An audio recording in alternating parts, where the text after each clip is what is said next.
নমস্কার, আমি Manik Hazra agri technology YouTube channel থেকে প্রত্যেক চাষি বন্ধুদের স্বাগত জানাচ্ছি।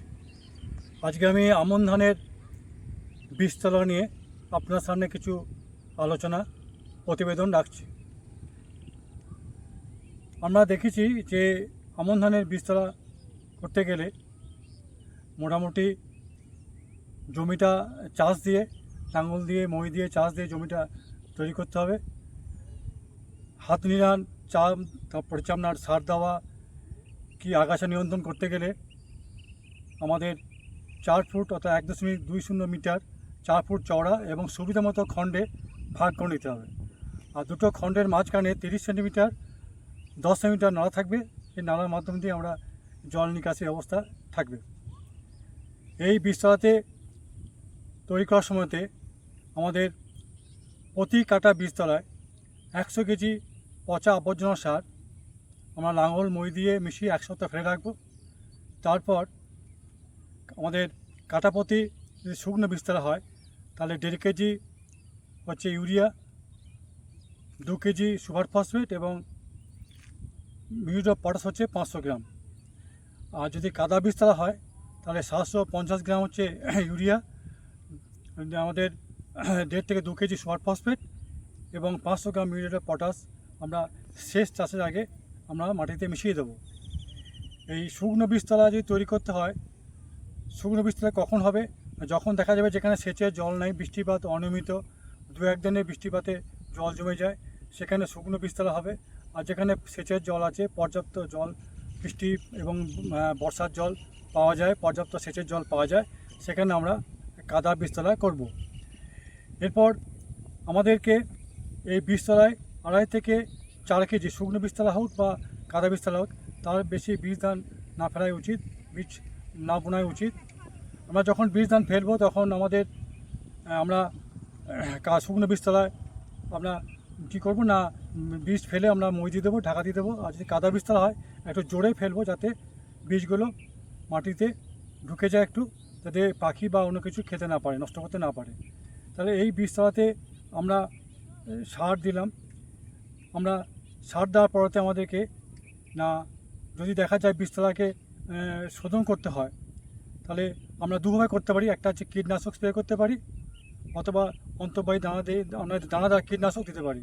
যদি অন্তর্বাহী কীটনাশক দিতে হয় তাহলে চারা রোয়ার 7 থেকে 10 দিন আগে আমরা পোকার জন্য কীটনাশক হিসাবেতে অ্যাসিফেট অ্যাসাটপ, যেটা বাজারে পাওয়া যায়, অ্যাসিফেট 7.5%, 75%, 0.75 গ্রাম প্রতি লিটার জলে গুলে স্প্রে করতে পারি। বা কাটাপ হাইড্রোক্লোরাইড 50% SP WP, 50% WP, এটা আমরা এটাকে 1 গ্রাম প্রতি লিটার জলে গুলে স্প্রে করতে পারি। এরকম আরও অনেক কীটনাশক ওষুধ আছে, আমরা দিতে পারি। যদি দেখা যায় যে আমাদের যে বীজতলা সেখানে আমাদের কোনো রোগ হয়েছে, বাদামি দাগ, ঝলসা, খোলা পচা যদি দেখা যায়, ইত্যাদি রোগ দেখা যায়, তখন আমরা যেরকম বুঝবো সেরকম আমরা রোগের ওষুধ দেবো। যদি দেখা যায় যে খোলা পচা হচ্ছে তাহলে আমরা যে বাজারে আমাদের জিনেপ আমাদের পাওয়া যায় হচ্ছে অবতার বাজারের নাম, সেটা হচ্ছে হেক্সাকোনাজোল 4% আর জিনেপ 68%।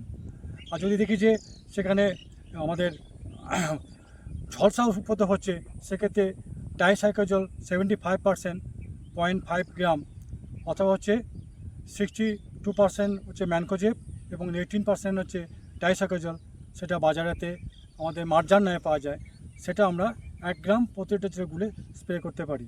তাহলে আমাদের এই বীজতলা যদি আমরা ঠিকমতো করতে পারি, যেখানে আমাদের রোগ পোকা থাকবে না, এবং আমরা জানি যে বীজ থেকে সাধারণত যে আমরা ফেলি, বীজ থেকে 12 থেকে 13 দিনের মতো খাবার সঞ্চয় থাকে, তারপরে খাদ্য দিতে হয়। তাহলে আমরা যদি জৈব সার এবং রাসায়নিক সার মিশ্রণ করে আমরা বীজতলা তৈরি করতে পারি, তাহলে শিকড়ে খাদ্য সঙ্গে সঙ্গে পাবে এবং আমাদের চারা তৈরি হবে। তাহলে আমরা যদি সঠিক জৈব সার এবং রাসায়নিক সারের যোগান দিয়ে বীজতলা তৈরি, এবং তারপরে হচ্ছে যে আমাদের এই যে শস্য সুরক্ষা, যেটা বীজতলা চারা শোধন বা বীজতলা শোধন করতে পারি, তাহলে আমাদের সুস্থ সবল চারা আমরা মূল জমিতে রোয়া করতে পারবো।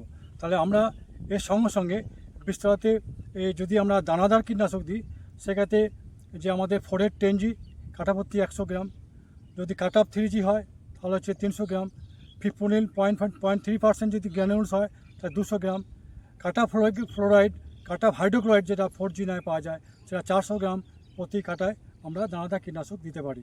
তাহলে এইভাবে আমরা সুস্থ সবল চারা আমরা মূল জমিতে রোয়া করতে পারি। এই হলো আমাদের আজকের বীজতলা সম্বন্ধে আলোচনা। যদি আপনাদের ভালো লাগে তাহলে এটা বেশি বেশি শেয়ার করবেন এবং আমাদের মতামত দেবেন। আপনাদের সুচিন্তিত মতামত আমাকে আরও আগামী দিনে ভালো ভিডিও আনতে সাহায্য করবে। নমস্কার, ভালো থাকবেন।